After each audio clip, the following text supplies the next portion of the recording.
Hi there, and welcome to Cablevision's Meet the Leaders. I'm David Smith, and yes, we are on the road and glad to bring you with us to Hartford for the last day of this year's session. And it has been a very, very busy one. And kicking off this segment is Representative John Hetherington, who represents Wilton and New Canaan. And it's great to see you, John. How are you? Good, David. Nice to see you. Many late nights. Last night probably the latest of the year for you. And after all is said and done, how are you feeling about things? Obviously, as a Republican, not overly enthralled with the way the budget worked out. Well, that's right. I think we missed an opportunity to really get control of our fiscal affairs and reduce the size of government and eliminate the need for more taxes and certainly not spend more money, which we're doing. So I'm glad to see we've got something temporarily resolved. Anyway, I say temporarily. We'll see how the members vote on their union agreement, and at least to the time being, it seems to be resolved, and that's a good thing. But the bad thing is, I don't think it was resolved in the way that I would have liked to have seen it. On a long-term basis, yeah, reorganization. Exactly. I mean, it was a chance to really go about things in a different way, and I think we missed that chance. I would have liked to have seen us seriously curb spending, do more reduction in the size of government, and eliminate some of the positions I don't think we necessarily need, and eliminate the need for more taxes, at least for the foreseeable. What area do you see the eliminations coming? Consolidation is one thing, and there has been some consolidation, right. Not as much as many Republicans would have liked to have seen, that is for sure. But what would you like to have seen eliminated that would have maintained, well, the quality of government, but saved money along the way? Well, for example, these what I would call advocacy commissions, these half a dozen commissions that represent particular interest groups, whether they're the Permanent Commission on the Status of Women or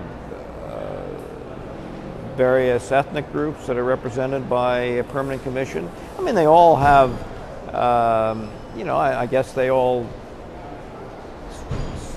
give some value because they do speak for their constituency, but you don't need an independent commission for all of those things. You consolidate them into one. Just use a staff and take care of all of the protected classes, in effect, with one commission.